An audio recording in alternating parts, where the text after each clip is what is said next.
This legislation, known as Senate Bill 344, was originally focused on disposing human remains at sea and had nothing to do with the Midway Rising project. But it has now been brought out of the inactive file and revised in a process called Gut and Amend by Senator Akilah Weber-Pearson, all in an effort to shield the Midway Rising project from future environmental challenges.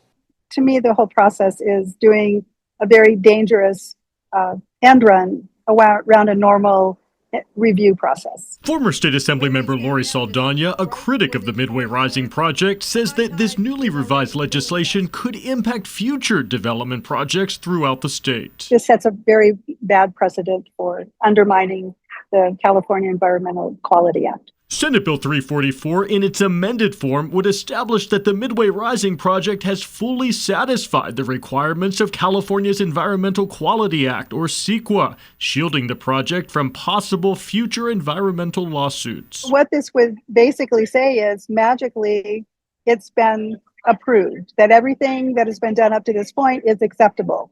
And that's normally not how CEQA works. State Senator Akilah Weber-Pearson from San Diego rewrote this legislation. While her office said she was not available for an interview, in a statement she said, quote, SB 344 will provide a path for Midway Rising to move forward once the city of San Diego certifies its environmental impact report.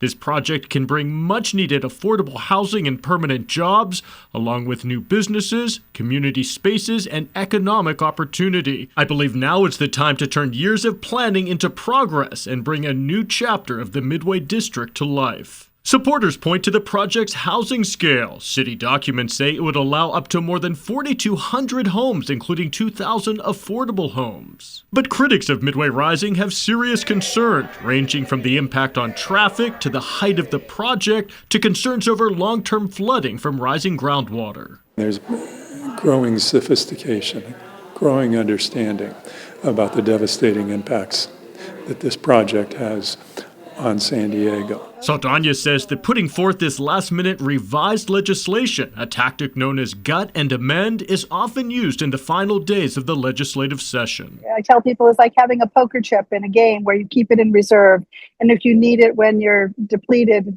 towards the end of the game, you have this little backup chip. But with the session ending on August 31st, any chance of public input on this revised bill is running out. Normally you have committee hearings, it's put out for review, you can submit letters, you can even go to Sacramento if you want and testify. That all starts to disappear as opportunities when it's this late in the session. Now, instead of a simple majority, SB 344 would need a supermajority 2/3 vote to pass. That's because this newly revised legislation has an urgency clause attached to it, meaning that if it passes and it's signed into law, it would go into effect immediately instead of waiting until the first of the year.